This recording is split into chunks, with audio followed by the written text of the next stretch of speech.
کوئی بات نہیں، اور معذرت کیوں کر رہی ہو؟ تم میرے مہمان تھے نا؟ اسی وقت سردار خان افغانیوں سے گفتگو چھوڑ کر ہمارے قریب آ گیا۔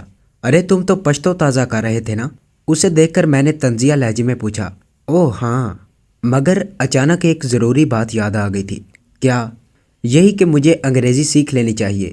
یہ کہہ کر وہ لی زونا کو مخاطب ہوا۔ Hello, my name is Sardar Khan and I belong to Pakistan. اس کی پٹھانی لہجے میں بولی گئی انگلش سن کر لی زونا کا دلکش قہقہا فضا میں گونجا۔ اینڈ آئی ایم لی زونا فرام جاپان۔ وہ سردار کے انداز میں ہی بولی تھی۔ یس یس آئی نو۔ سردار نے جلدی سے سر ہلایا اور پھر میری طرف دیکھ کر بولا، آگے کیا کہوں؟ کچھ بھی کہہ دو، اس نے کون سا برا ماننا ہے؟ سردار مجھ سے بات کرو نا۔ لی زونا نے ٹھہر ٹھہر کر چھوٹا سا فقرہ ادا کیا۔ مائی انگلش از فنش جی، آئی اسپیک لٹل انگلش۔ اس مرتبہ لی زونا کے ساتھ میں بھی اپنی ہنسی ضبط نہیں کر پایا تھا، اور ہمارے کہے سن کر دائیں بائیں کھڑے کافی لوگ ہماری جانب متوجہ ہو گئے تھے۔ Very interesting. لی زونا نے ہنستے ہوئے سردار کا ہاتھ اپنے دونوں ہاتھوں میں تھام لیا تھا۔ تھینک یو کہہ کر وہ مجھے مخاطب ہوا۔ ٹھیک کہا ہے نا؟ بالکل صحیح۔ میں نے انگوٹھا اٹھا کر اسے شاباش دی۔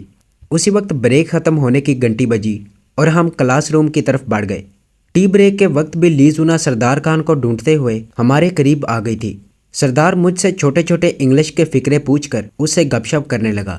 خود جاپانیوں کی انگلش بھی اتنی فصیح نہیں ہوتی، مگر لی زونا کو انگلش پر کافی عبور تھا۔ وہ سردار خان کی ذات میں بھی دلچسپی لے رہی تھی۔ ٹی بریک کرتے ہوئے اس نے سردار خان کو سکاچ پینے کی دعوت دی تھی، مگر سردار نے نفی میں سر ہلا دیا۔ نو لی زونا، ڈرٹی تھنگ۔ وہ ہنسی۔ But why? سردار میری جانب مڑا۔ اب کیا کہوں؟ میں نے انگریزی میں کہا، کہہ دو ہمارے مذہب میں شراب پینا حرام ہے۔ چونکہ لی زونا بھی میری بات سن رہی تھی، اس لیے سردار کے دوبارہ دہرانے سے پہلے وہ مجھ سے مخاطب ہوئی۔ لیکن ذیشان، کھانے پینے کی چیز کا مذہب سے کیا تعلق؟ اسلام ایک مکمل ضابطہ حیات ہے، اور ایک مسلمان کے لیے صرف عبادت کرنا ضروری نہیں ہوتا، بلکہ ہر کام میں مذہب سے پوچھ کر قدم اٹھانا ہوتا ہے۔ اس نے دلچسپی سے پوچھا، تو کیا تم ہر کام میں مذہب کی مکمل پیروی کرتے ہو؟ ہم دونوں کی حد تک تو میرا جواب نفی میں ہوگا۔ البتہ ہمارے ملک میں ایسے لاکھوں مسلمان موجود ہیں جو ہر کام میں مذہب کی شمولیت لازم خیال کرتے ہیں۔ جب ہر بات پر عمل نہیں کرتے تو شراب پینے میں کیا مذائقہ ہے؟ کیونکہ کچھ چیزیں ایسی ہیں جس سے خصوصی طور پر منع کیا گیا ہے، اور ان میں سے ایک شراب بھی ہے۔ یار، اسے کن باتوں میں لگا لیا ہے؟ سردار شکوہ کنا ہوا۔ مجھے انگلش سیکھنے دو، انگلش بولنا مجھے بھی آتا ہے، میں نے طنزیہ لہجے میں کہا۔ ٹھیک ہے، مگر لی زونا کی باتیں میری سمجھ میں زیادہ آتی ہیں۔ لی زونا پوچھنے لگی، کس بحث میں پڑ گئے؟ موصوف نے تم سے انگلش سیکھنی ہے، اس لیے براہ مہربانی جناب سے مخاطب ہوں۔ لی زونا کو کہہ کر میں نے کرسی سے ٹیک لگا لی، جبکہ وہ ہنستے ہوئے سردار خان کی طرف متوجہ ہو گئی، اور بریک کے خاتمے تک مجھے سردار خان کی فصیح و بلیغ انگلش سے بہرہ مند ہونا پڑا۔ پہلا ہفتہ ہم کلاس روم تک محدود رہے۔ انسٹرکٹر لیکچر کے ساتھ مختلف ویڈیوز وغیرہ دکھا کر ہمیں سنائپنگ سے متعلق زیادہ سے زیادہ آگاہی دیتے رہے۔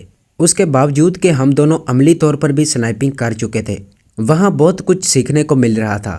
ہمیں جدید سنائپر رائفلوں کو دیکھنے، سمجھنے اور استعمال کرنے کا موقع ملا۔ مختلف ممالک کے گلی سوٹوں کو دیکھنے اور پہننے کا موقع ملا۔ سرکشوں اور باغیوں کے خلاف کارروائیوں میں ہمیں ایسا ایمونیشن مہیا کیا گیا جسے پینٹ ایمونیشن کہتے ہیں۔ نرم پلاسٹک کی بلٹ میں سرخ رنگ کا پینٹ بھر کر تانبے کے کیس میں فٹ کیا گیا تھا، یوں کہ فائر ہونے کے بعد گولی جس جگہ پر بھی لگتی، سرخ رنگ کا انمٹ نشان چھوڑ جاتی۔ اس ایمونیشن کو فائر کرنے کے لیے اصل سنائپر رائفل بھی موجود تھی۔ مختلف حرکتی حدود پر ہم اصل گولیاں فائر کرتے، مگر مقابلے کے وقت یا کسی عمارتی علاقے میں دہشت گردوں کے خلاف ہونے والی کارروائی میں پینٹ ایمونیشن استعمال کرایا جاتا۔ اس دن ہمیں صبح ناشتے کے بعد ایک ایک راؤنڈ دے کر ہمیں اپنی پٹ میں چھپ جانے کا حکم ملا۔ ہم جوڑیوں کی شکل میں تھے۔ کام یہ تھا کہ ہمیں سارا دن اس پٹ میں گزار کر ہدف کا انتظار کرنا تھا۔ ہدف کسی بھی وقت نمودار ہو سکتا تھا۔ ہر جوڑی کو ایک مطلوبہ ہدف کی نشاندہی اس وقت کی جاتی۔ ہدف نمودار ہونے کے 1 منٹ کے اندر ہدف کو نشانہ بنانا تھا۔ کھانے پینے کے نام پر ہوا میں موجود آکسیجن اور صبر کے گھونٹ ہی تھے۔ ہماری حرکات پر نظر رکھنے کے لیے ہر پٹ میں ایک کیمرہ بھی نصب تھا، جو ذرا سی باقاعدہ حرکت کو اجاگر کر کے سنائپر کی کارکردگی کے نمبرز میں نمایاں کمی کرا سکتا تھا۔ علاقہ سرسبز تھا، اس لیے ہم نے پٹ بناتے وقت سبزے کا استعمال زیادہ سے زیادہ کیا تھا۔ ویسے کسی نے اپنی مرضی کی جوڑی بنانے کی اجازت نہیں دی، ورنہ ضرور میں اتنا افسردہ نہ ہوتا۔ سردار نے پٹ میں جگہ سنبھالتے ہی منہ شگافی کی۔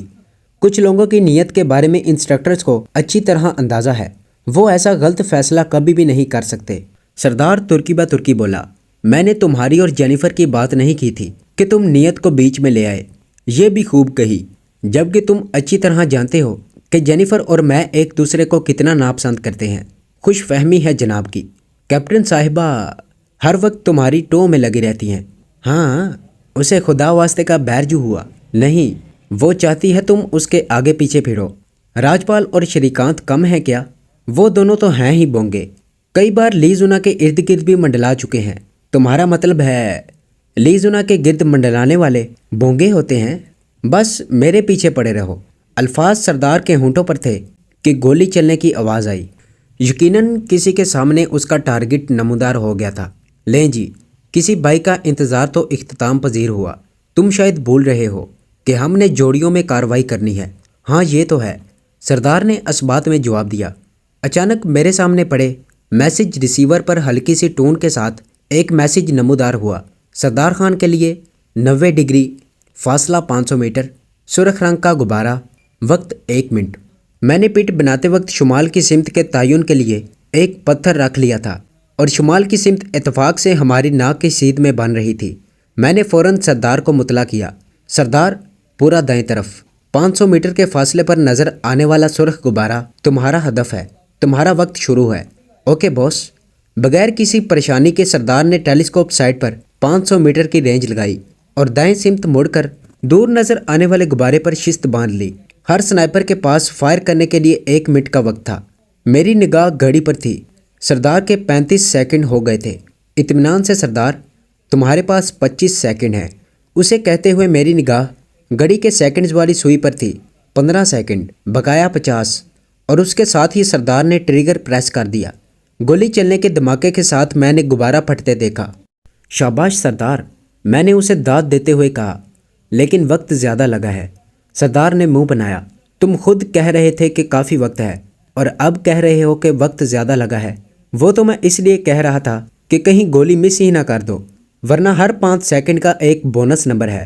تو کیا جس نے پہلے 5 سیکنڈ میں نشانہ بنا لیا اسے 11 بونس نمبر ملیں گے؟ بالکل، میں نے اس بات میں سر ہلایا۔ تو یہ تھی ہماری آج کی ایپیسوڈ۔ امید کرتا ہوں کہ آپ کو یہ کہانی اچھی لگی ہوگی۔ اسے لائک کریں، شیئر کریں اور کمنٹ میں اپنا اظہار خیال ضرور پیش کریں۔ اور اگر اس چینل کو سبسکرائب نہیں کیا تو اس چینل کو سبسکرائب کریں اور بیل آئکن کو دبا کر آل نوٹیفیکیشن آن کر لیں۔